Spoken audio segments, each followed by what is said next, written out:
Hello అండి. నమస్తే అందరికీ. నేనైతే ఈరోజు వచ్చే రెసిపీ అయితే నేను టిఫిన్‌కి ఇడ్లీ ఏస్తున్నాను. చాలా సాఫ్ట్‌గా వస్తాయి ఇడ్లీ. చాలా సాఫ్ట్‌గా ఉంటాయి. నోట్లో పెట్టుకుంటే కరిగిపోయేలాగా ఉంటాయి ఇడ్లీ. అంత కరెక్ట్ కొలతలతోటి ఇడ్లీ పిండి చేసుకుంటేని చాలా టేస్టీగా ఉంటాయి ఇలా చేసుకుంటేని. నేనైతే ఇందులోకి బొంబాయి చట్నీని ఇడ్లీ టిఫిన్‌కి చేస్తున్నానండి. టమాటా చట్నీ చేశాను అది కూడాను. ఈ 2 కాంబినేషన్ సూపరుంటాయి. ఓన్లీ ఈ టిఫిన్‌కి బొంబాయి చట్నీ పూరీలోకే కాదు, దీంట్లోకి కూడా ఇడ్లీలోకి చాలా ఒత్తుకొని తింటే చాలా సూపరుంటాయి. నోట్లో పెట్టుకుంటే కరిగిపోయేలాగా ఉంటది. మీకు కూడా అంత బాగా నచ్చుతాయి. చాలా సాఫ్ట్‌గా ఉంటాయి. స్పాంజీలాగా ఉంటాయి. ఇడ్లీ ఇలా కరెక్ట్‌గా చేసుకున్నామంటే ఇడ్లీ చాలా టిఫిన్ ఇంకా అసల వేరే లెవెల్‌లో ఉంటది. టిఫిన్ ఇలా చేసుకుంటే మాత్రం ఇడ్లీ. కొన్ని ఇడ్లీ ఏంటంటే కొంచెం గట్టిగా వస్తాయి కదా! గట్టిగా రాకుండా కొంచెం సాఫ్ట్‌గా వచ్చేలాగా చాలా బావుంటాయి. ఇలా చేసుకుంటేనే ఈ బొంబాయి చట్నీ నంచుకొని తిన్నామంటే ఇంకా వేరే లెవెల్‌లో ఉంటదండి. అంత బావుంటది. ఇడ్లీ తినలేనోళ్ళు కూడా చాలా ఇష్టంగా తింటారండి ఇలా చేసి పెడితేని. పిల్లలకి కూడా బాగా నచ్చుతుంది మెత్తగా ఉంటే ఇడ్లీ ఆళ్ళకి కూడాను. పెద్దవాళ్ళకి నేను ఇడ్లీ రవ్వ అంటే 3 గ్లాసులున్నర ఇడ్లీ రవ్వ తీసుకున్నాను. గ్లాసున్నర మినపప్పుకి.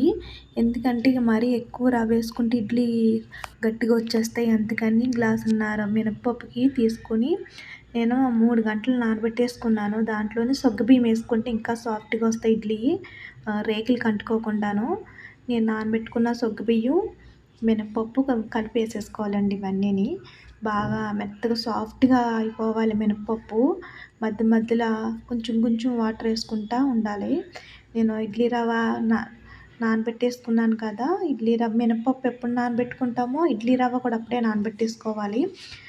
శుభ్రంగా 4, 5 మాటలు కడిగేసుకొని ఇడ్లీ రవ్వ వాటర్ లేకుండా మంచిగా పిండేసుకోవాలి. పిండేసుకొని ఇడ్లీ మినపప్పు నలిగిపోద్ది కదా పిండి. దీంట్లో కొంచెం వాటర్ వేసుకుంటా. ఒక మాటే వాటర్ వేసేసుకోకూడదు. పిండి ఊరుము అవ్వదండి. ఒక మాట వేసేసుకుంటే గట్టిగా ఉన్నట్టు ఉంటుంది. మరీ లూజ్ అయిపోతుంది. మరి రవ్వకు సరిపోదు, మంచిగా ఉండదు. ఈ రవ్వ ఏం చేయాలంటే ఒక మినపప్పు నలిగిపోద్ది కదా పిండి, అప్పుడు ఇడ్లీ రవ్వ కూడా దాంట్లో వేసేసుకోవాలి గ్రైండర్లోని. వేసుకొని బాగా అన్నీ మిక్స్ అయ్యే వరకు బాగా మంచిగా కలిసిపోవాలి అన్నీని. ఒక గిన్నెలో తీసేసుకోవాలి. ఒక 3 గంటలు 4 గంటలు పక్కన పెట్టేసుకోవాలి ఇడ్లీకి. ఇది బాగా ఊరేకండి ఇలాగ పొంగుతుంది కదా, పొంగిపోకుండా చూసుకోవాలి.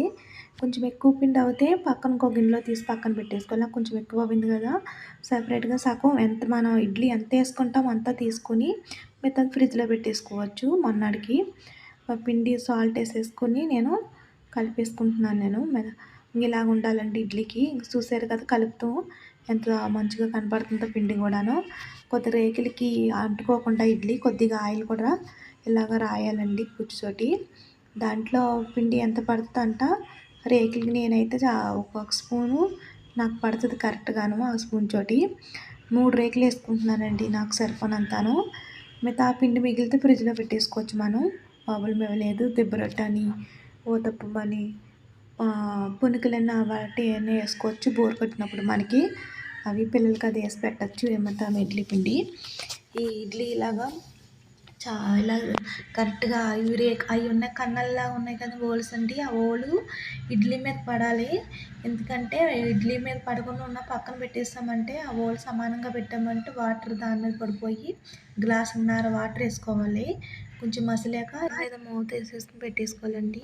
కరివేపాకు, బొంబాయి చట్నీకి ఉల్లిగడ్డలు 2 ఉల్లిగడ్డలు, 5, 6 గ్రీన్ చిల్లీ తీసుకున్నాను. 2 స్పూన్లు శనగపిండి తీసుకున్నానండి. కొద్దిగా వాటర్ వేసేసుకుని ఉండలు కట్టకుండా పిండి, ఎందుకంటే శనగపిండిలో కొంచెం వాటర్ వేసుకుంటే డైరెక్ట్గా వేసేసుకోకూడదండి దాంట్లోకి. నేను కళాయి పెట్టుకొని ఒక స్పూను మినపప్పు, ఒక స్పూను శనగపప్పు వేసుకోవాలండి. దాంట్లోనే కొంచెం ఆవాలు, జీరా వేసుకోవాలి. వేసుకుని బాగా కలిపేసుకోవాలండి. పోపు బాగా వేగాలి. ఇది ఉల్లిగడ్డలు బాగా వేగిపోయినాయి కదా, ఉల్లిగడ్డలు కూడా ఇందులో కట్ చేసుకున్న ఉల్లిగడ్డలు కూడా ఇందులో వేసేసుకోవాలి. కొంచెం కచ్చా బాగా మంచిగా ఫ్రై అయిపోవాలి. మరీ ఫ్రై కాదంటే అండి, కొంచెం కచ్చా అయితే కొంచెం సమానంగా వేగాలి దీనికి. దాంట్లో 5, 6 గ్రీన్ చిల్లీ కూడా వేసుకోవాలి. బాగా వేగాలండి ఇవి.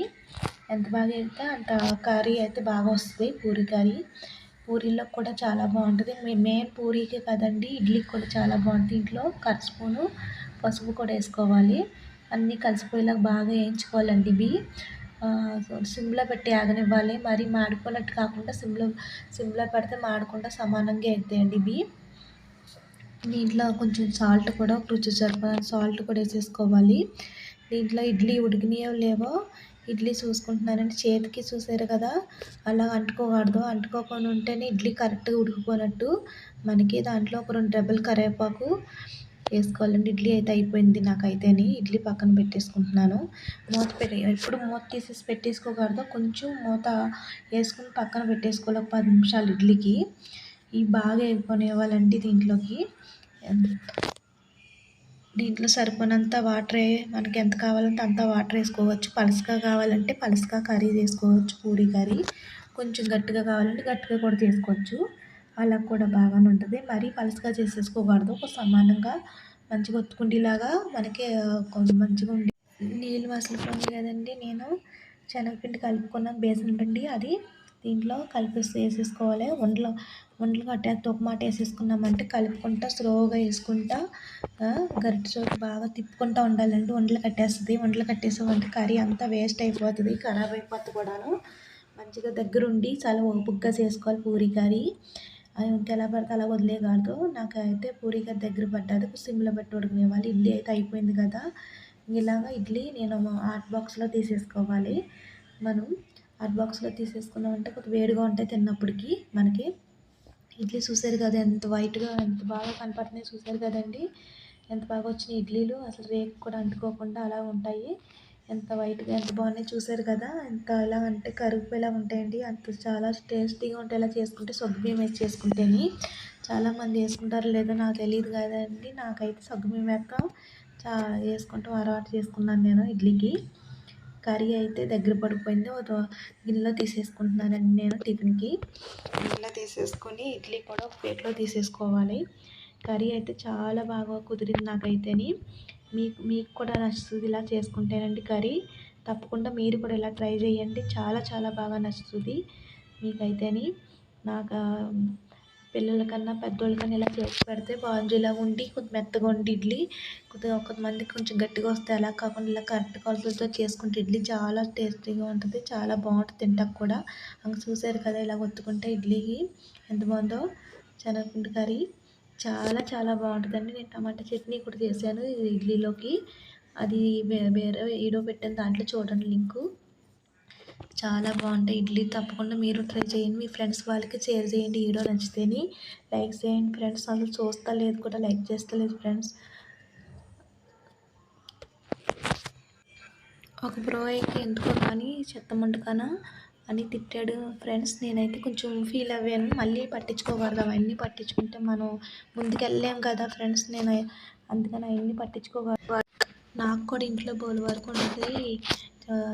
ఈ పని అంతా చేసుకుని వర్క్ అంతా మనం చేసుకుని వంట చేసుకుని ఇవన్నీ చేసుకుని వండి పెట్టుకున్నప్పటికీ మన ఇష్టంగానే చేసి పెట్టుకుంటాం కదా ఫ్యామిలీకి. దాని గురించి కూడా తిడతామంటే గమ్మత్తుగా ఉంది నాకైతేని.